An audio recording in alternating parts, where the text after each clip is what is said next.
فرمایا نحن نقص علیک احسن القصص، نحن نقص علیک احسن القصص بما اوحینا الیک ھذا القرآن، ہم آپ کو قرآن کے حوالے سے، قرآن کے لہجے میں، قرآن کے اسلوب میں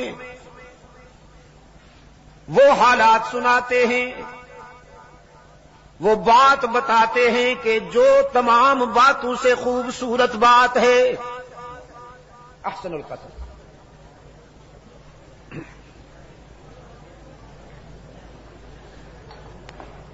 لڑکپن ہے، بچپن کا زمانہ ہے،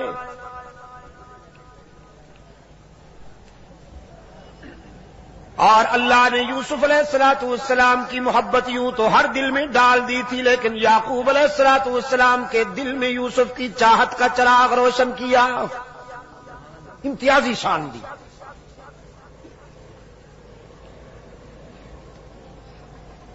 یوسف کے چہرے پہ نظر ڈالتے ہی یعقوب علیہ السلام کی آنکھوں میں چمک آ جایا کرتی تھی،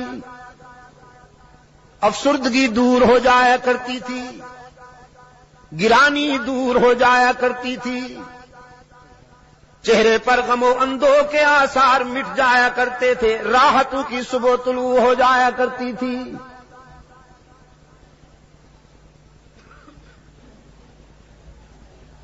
حاسدین نے، یہ حسد کی جو بیماری ہے نا،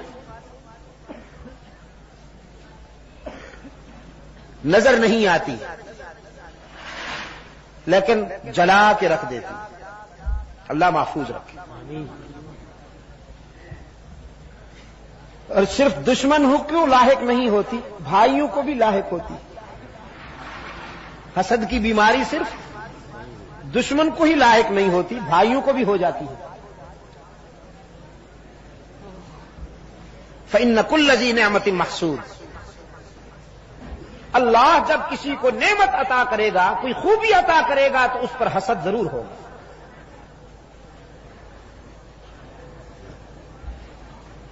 گھبرا نہ جایا کیجیے، لاؤڈ اسپیکر کی آواز کیوں آج مؤثر نہیں؟ گھبرا نہ جایا کیجیے حاسدین کی بھرمار سے، اللہ سے صبر کی توفیق مانگتے ہوئے اس کا شکر ادا کیا کیجیے۔ اگر وہ خوبیاں نہ دیتا تو آپ پر حسد بھی نہ ہوتا۔ اللہ نے خوبیاں عطا فرمائی ہیں جبھی تو حسد ہو رہا ہے۔ دیوار پر کبھی کوئی حسد نہیں کرے گا، بے حس و حرکت کھڑی رہتی ہے، چپ ہے، خاموش ہے، اس میں جان ہی نہیں۔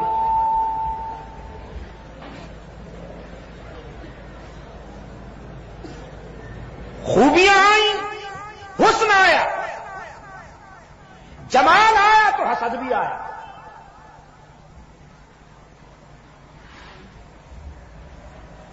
قرآن پاک نے فرمایا لَقَدْ كَانَ فِي يُوسُفَ وَإِخْوَتِهِ آيَاتٌ لِلسَّائِلِينَ،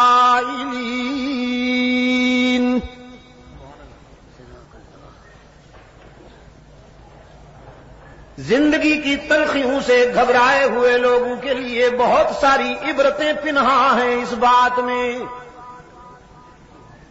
آئیے یوسف اور ان کے بھائیوں کے حالات و واقعات کے آئینے میں اپنا چہرہ دیکھیے۔ آپ بہت گھبراتے ہیں حالات کی تلخیوں سے، لیکن سوچئے اللہ کے برگزیدہ بندوں کو کن حالات سے گزرنا پڑا۔ لَقَدْ كَانَ فِي يُوسُفَ وَإِخْوَتِهِ آيَاتٌ لِلسَّائِلِينَ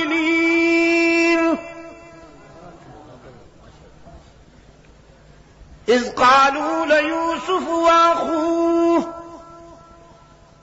أَحَبُّ إِلَىٰ أَبِينَا مِنَّا وَنَحْنُ عُصْبَةٌ إِنَّ أَبَانَا لَفِي ضَلَالٍ مُّبِينٍ۔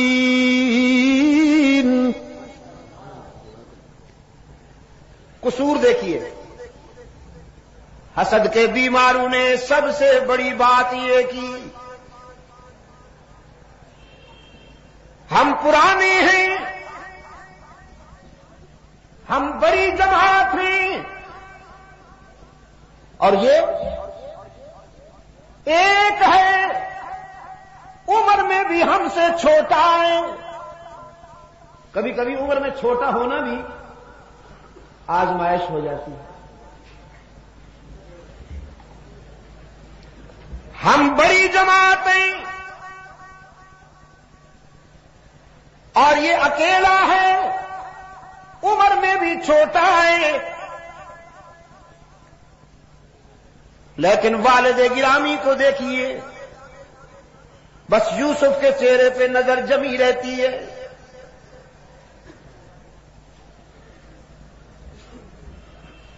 ان سے دامن بچانے کی بس ایک ہی صورت ہے کہ قتل کر دیا جائے اسے، یا دنیا کے کسی ایسے کونے میں پھینک دیا جائے کہ یعقوب یوسف کی صورت ہی نہ دیکھ پائیں۔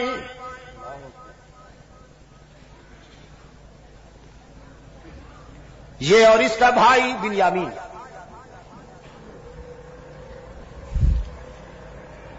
قال قائل منهم لا تقتلوا یوسف، یہ بھی قانون فطرت ہے۔ جب کسی مظلوم کے لیے دشمنی ہوتی ہے تو دوستی کی کوئی نہ کوئی کرن ضرور روشن ہوتی ہے۔ میں نے رات بھی کہا تھا، فرعون نے جب حضرت موسیٰ علیہ السلام کے بارے میں یہ ارادہ کیا کہ اسے قتل کر دیا جائے تو آسیہ ساتھ بیٹھی تھی، انہوں نے جرح کی، پرپوزل دیا کہ تمہیں غصہ آ گیا ہے ان پر، وہ تو بچہ ہے، ابھی تک اس کو پھول اور انگارے میں فرق نہیں معلوم۔ یہاں بھی اسی حلقے سے ایک آواز آئی، قتل کا منصوبہ تو تم نے بنا لیا، لیکن وہ ہاتھ کہاں سے لاؤ گے جو اس چاند سے چہرے پر خنجر چلائیں؟ نہیں کر پاؤ گے، یہ کام نہیں کر پاؤ گے۔ انسان کتنا ہی سنگ دل کیوں نہ ہو جائے، لیکن ایسے چہرے پہ خنجر کیسے چلا سکے گا؟ یہ بات تم سے بھی نہیں ہوگی۔ تجویز یہ ہے، کنویں میں ڈال دو اسے یا کہیں دور چھوڑ آؤ، راہ چلتے مسافر اٹھا کے لے جائیں گے، تمہاری جان بھی چھوٹ جائے گی، قتل کی شقاوت سے بھی بچ جاؤ گے۔ اور یہی فائنل ہو گیا، یہی فائنل ہو گیا۔ محبت کا لبادہ اوڑھ کر والد گرامی کے پاس آئے، حضرت یعقوب علیہ السلام کے پاس آئے۔ قالوا یا ابانا ما لک لا تأمنا علی یوسف وَإِنَّا لَهُ لَنَاصِحُونَ۔ آتے ہی حضرت یعقوب علیہ السلام کی خدمت میں کہنے لگے، حیرت ہے کہ آپ ہم پر اعتماد کیوں نہیں کرتے؟ حالانکہ ابھی عدم اعتماد کی کوئی بات ہوئی ہی نہیں تھی، کوئی نان کانفیڈنس کا ابھی تک نقشہ سامنے آیا ہی نہیں تھا، لیکن انسان کے اندر میں جب چوری چھپی ہوئی ہو، کوئی اور اس کو چور کہے نہ کہے، وہ خود اپنے آپ کو چور محسوس کرنے لگتا ہے۔ یہ انسانی نفسیات کی بات ہے۔ اگر ان کے اندر میں یہ چوری نہ ہوتی تو آ کے کہتے کہ ابا جان یوسف کو ہمارے ساتھ بھیجیے، ہم ذرا انہیں باہر لے جانا چاہتے ہیں۔ اگر اس کا کوئی منفی ری ایکشن سامنے آتا تو پھر کہتے آپ ہم پر اعتماد کیوں نہیں کرتے؟ لیکن انہوں نے آتے ہی بات ہی یہاں سے شروع کی، مَا لَكَ لَا تَأْمَنَّا عَلَىٰ يُوسُفَ وَإِنَّا لَهُ لَنَاصِحُونَ۔ کیا بات ہے؟ آپ ہم پر اعتماد کیوں نہیں کرتے؟ حالانکہ ہم تو یوسف کے ناسے ہیں اور ہمدرد ہیں. أرسله معنا غدا يلتع ويلعب وإنا له لحافظون. انہیں ہمارے ساتھ بھیجیے، ہم اسے جنگل میں لے جانا چاہتے ہیں. ہر وقت آپ اسے گود میں بٹھائے رکھتے ہیں، ذرا دنیا بھی دیکھے. حفاظت کریں گے، بے فکر رہیے. میں یہ واقعہ نہیں آپ کو سنانا چاہتا، میں اپنے ہدف تک پہنچنے کے لیے تھوڑا سا یہ جھلک دکھا رہا ہوں آپ کو. لے گئے حضرت یعقوب علیہ السلام نے اندیشہ بھی ظاہر کیا، کہیں میرے لگتے جگر کو نقصان نہ پہنچ جائے، کوئی درندہ نقصان نہ پہنچا دے. انہوں نے قسمیں کھا کھا کر یقین دہانی کرائی. ہم جماعت ہیں، اتنی بڑی تعداد میں ہیں، ایک یوسف کی حفاظت کرنا کوئی مشکل بات تو نہیں ہے، ہم سب مل کر حفاظت کریں گے، آپ مطمئن رہیے. قرآن پاک نے فرمایا فلما ذابوا به واجمعوا ان يجعلوه في غيابة الجب فأوحينا إليه لتنبئنهم بأمرهم هذا وهم لا يشعرون. جب لے گئے یوسف کو ویرانے میں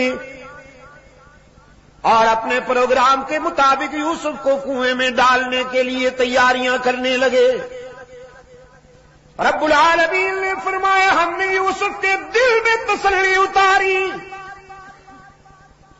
ہم نے یوسف کے دل میں استقامت اور تقویت کے جوہر بھر دیے کہ دشمن تو بہت ہیں لیکن دوست بہت زیادہ طاقتور ہے. یہ تجھے مٹانا چاہتے ہیں لیکن ہمارا فیصلہ ہے کہ ہم تجھے بلند کریں گے. رات میں یہی کہہ رہا تھا.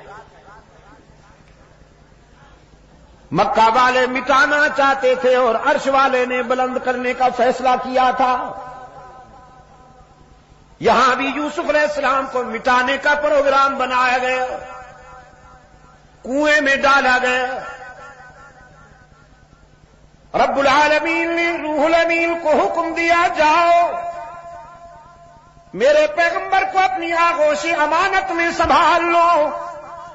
باپ کی گود میں بھی اتنا سکون نہ ملا ہو جو تیری آغوش امانت میں یوسف کو میسر آئے. یوسف تو محفوظ ہو گئے. کنویں میں جا کر یوسف پشاور کے بے زبانوں محفوظ ہو گئے. کنویں میں جا کر یوسف تو محفوظ ہو گئے. اور برادری، خون چھپانے کے لیے، جرم چھپانے کے لیے ناٹک رچایا. یوسف علیہ السلام کا کرتا اتار لیا تھا، اس پہ خون ملا، مصنوعی خون، کسی جانور کے خون سے وہ کرتا رنگین کیا، پھر اسے لکڑی پہ اٹھا کر علم بنایا. کیا بنایا؟ علم بنایا. یہ ہتھ کنڈے پرانے ہیں، ہاتھ نئے ہیں. ہتھ کنڈے پرانے ہیں، ہاتھ نئے ہیں. چوری چھپانے کے لیے یہ ناٹک بہت پہلے ہوا.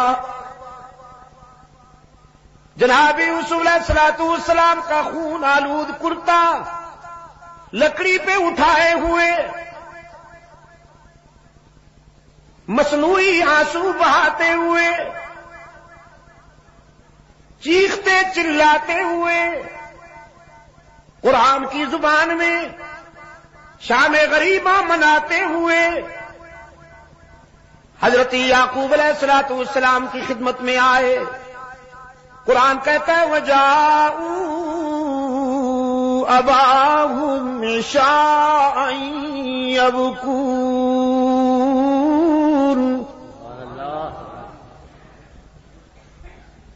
روتے چلاتے ہوئے یعقوب علیہ السلام کی خدمت میں آئے. قالوا یا ابانا انا ذهبنا نستبق وتركنا يوسف عند متاعنا فأكله الذئب وما أنت بمؤمن لنا ولو كنا صادقين.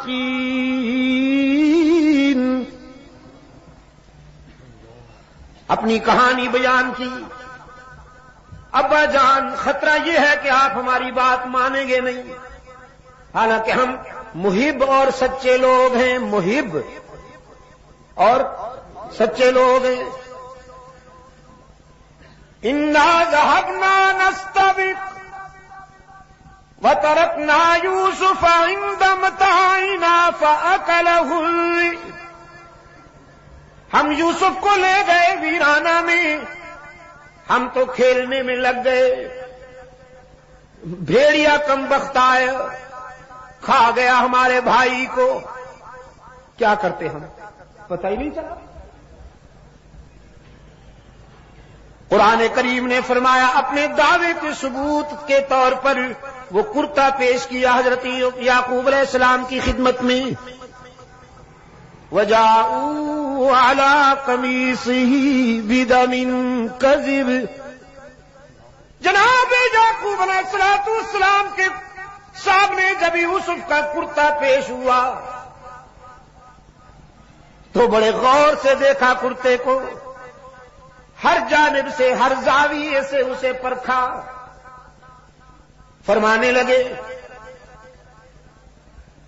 کوئی پڑھا لکھا بھیڑیا تھا، قوم کا فارغ التحصیل، کوئی آیت اللہ قسم کا بھیڑیا تھا نا. میرے بیٹے کو تو کھا گیا لیکن کرتے پہ ایک بھی دانت نہیں لگا، ناخن بھی نہیں لگا. یہ تو کسی طرف سے پھٹا ہوا ہی نہیں ہے. کوئی کوالیفائڈ بھیڑیا تھا، پڑھا لکھا بھیڑیا تھا، شاید اس نے پہلے کرتا اتار کے رکھ دیا ہوگا، پھر میرے بیٹے کو کھا گیا ہوگا، اس کے بعد پھر خون ملا ہوگا.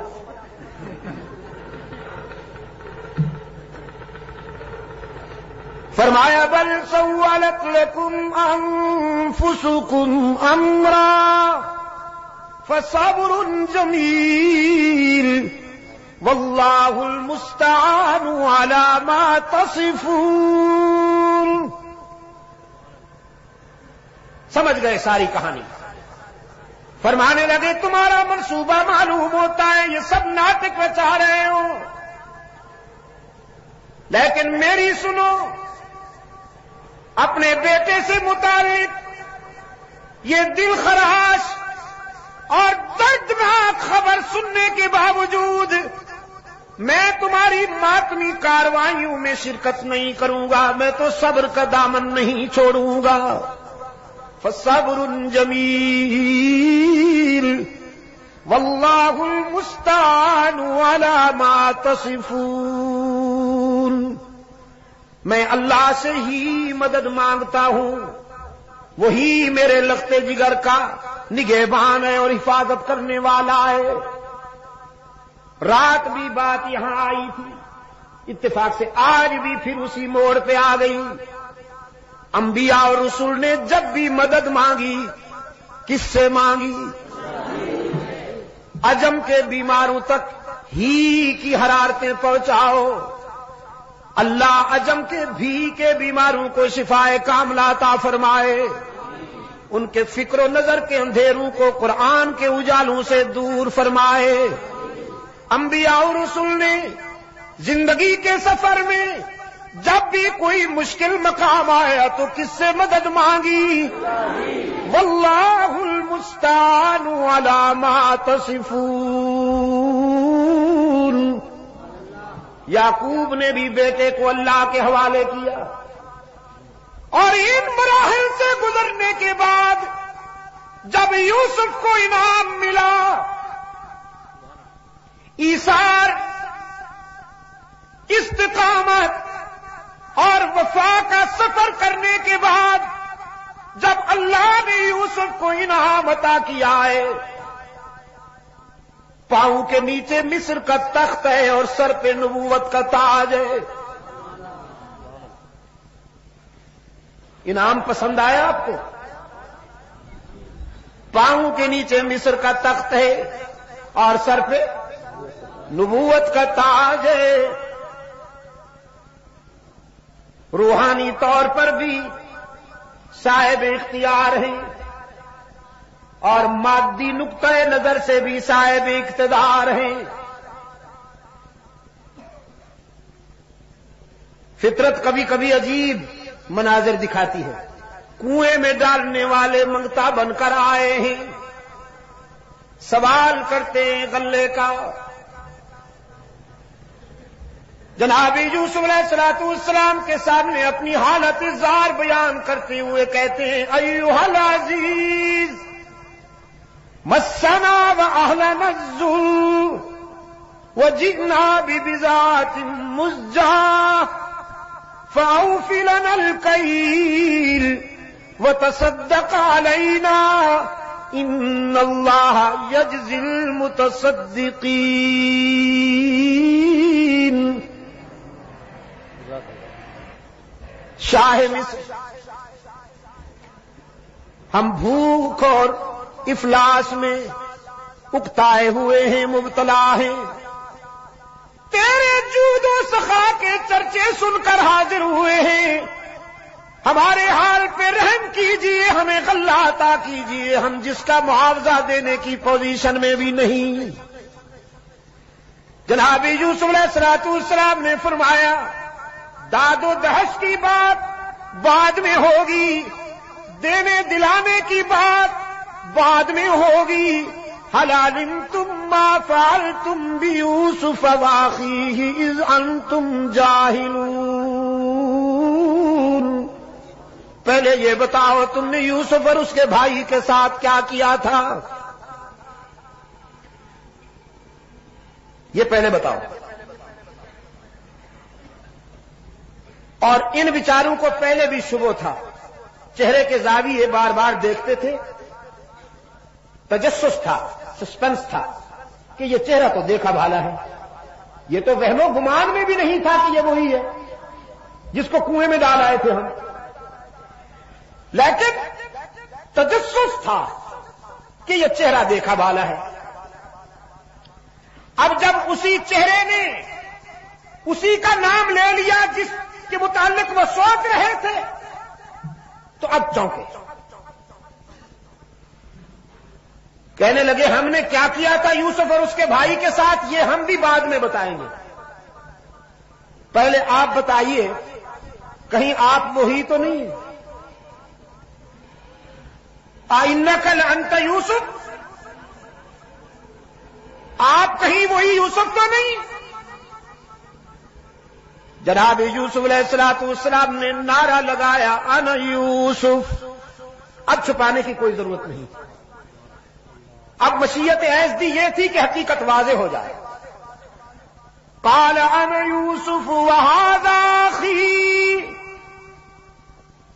الحمدللہ میں وہی یوسف ہوں اور یہ میرا بھائی ہے بنیامین۔ برادران یوسف نے کہا مگر آپ یہاں کیسے؟ ہم تو آپ کو کنویں میں ڈال چکے، آپ کا ماتمی جلوس نکال چکے، جرم چھپانے کے لیے آپ کے کرتے پر خون لگا چکے، ہم تو آپ کو ٹھکانے لگا چکے تھے، آپ یہاں کیسے؟ سیدنا یوسف علیہ نبینا علیہ تسلیم نے فرمایا، قد من اللہ علینا۔ یہ میں آپ کے دل کی گہرائیوں میں اتارنا چاہتا ہوں۔